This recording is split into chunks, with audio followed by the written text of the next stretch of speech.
In 1968, thousands of Mexican-American students across East Los Angeles walked out of their classrooms.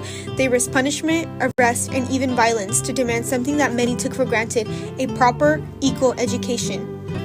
Chicano students stood up to challenge an education system that had long silenced them, a system that had made many attempts to separate them from their culture and identities. Many parents and activists stood proudly beside them, seeing courage in student defiance and hopes for change. Yet, school officials, officers, and community leaders saw rebellion, reacting with resistance and violence. The walkouts revolutionized a new era where young voices reshaped what it meant to be Mexican-American and refused to accept anything less than justice in all classrooms. Chicano students in East Los Angeles experienced decades of discrimination in the public education system, with the lack of bilingual programs, unreasonable punishment, and neglect, causing the 1968 Chicano blowouts as a response to the inequalities in the American education system, becoming a necessary reform movement that demanded equality for students and was revolutionary in uniting thousands of youth in one of the first large-scale student-led protests for civil rights, even as school officials and authorities attempted to silence the movement. In school, Chicano students faced a lot of discrimination from teachers. Classrooms were in poor condition, overcrowded, and students had fewer resources than in other white classrooms. There were also not many teachers who cared for the students.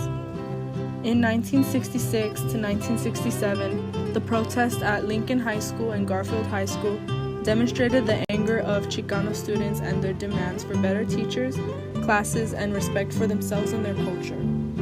These protests, which were also led by activists and community organizers, addressed the issues of police brutality, immigration policies, and social justice issues. They established their own underground newspapers and newsletters to bypass mainstream media filters. While it did bring attention to these issues and help the Chicano community, its reach was quite limited compared to the East LA walkouts. Students felt that the educational system was designed to only teach about American culture, suppressing their language, heritage, and identity.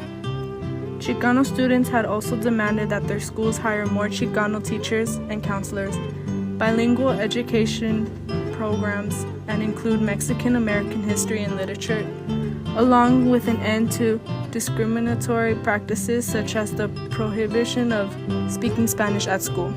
The education system for Chicano students was usually focused on preparing them for manual labor and trades. Girls were discouraged from pursuing an education.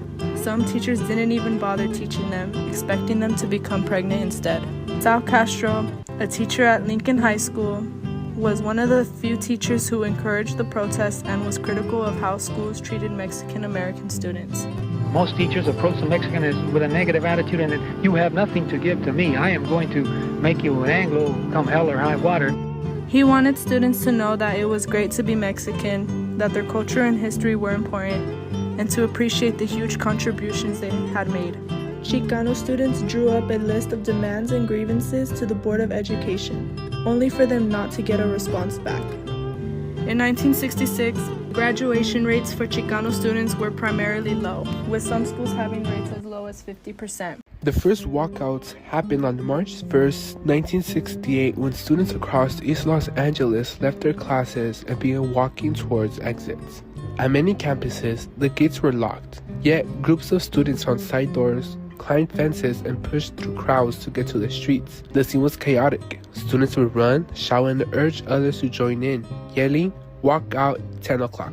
The initial group of students who walked out of classrooms quickly transformed to a multitude of teenagers filling sidewalks and city blocks. Once outside, students immediately started organizing themselves into marching lines in small groups. They used loudspeakers and street cones to make their chants louder, handmade signs, each with a short, clear demand. The movement spread by word and by visible examples. At Lincoln and Garfield High Schools, students planned when to walk out. They shouted through halls and banged down lockers, telling everyone to leave at the same time. When the signal came, classrooms emptied fast. Some teachers watched in shock as thousands of students rushed outside together. Teachers would try to obstruct the students' exit and keep them in class.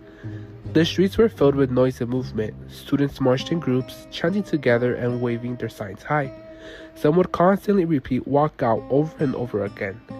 Their marches quickly caught the attention of news crews, local people, and the police. Police soon arrived at the schools and tried to stop the marches. Officers blocked gates, told students to get back to class, and arrested the students they could catch. They were beaten and violently pushed on the floor. Students linked arms while others ran over fences or hid in the alleys to avoid getting arrested. Reporters and photographers captured images of students confronting police lines and, in some cases, being shoved or detained. The tension grew, but so did their determination. Despite the police presence and with high tensions, students kept protests organized.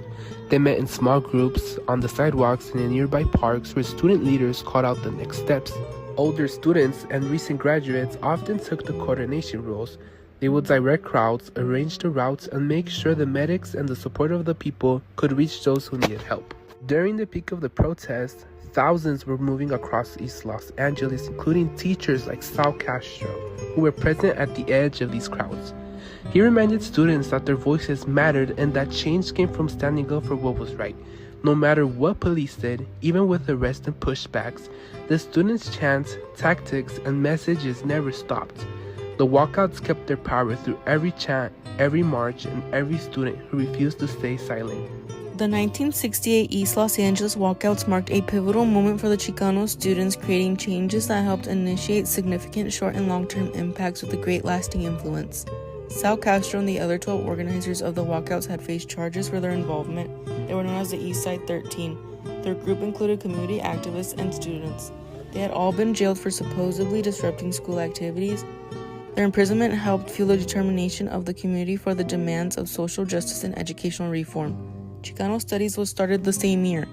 In 1968, when California State University, Los Angeles established the first Mexican-American Studies department, which later became Chicano Studies, the academic field grew out of the blowouts that occurred earlier that year.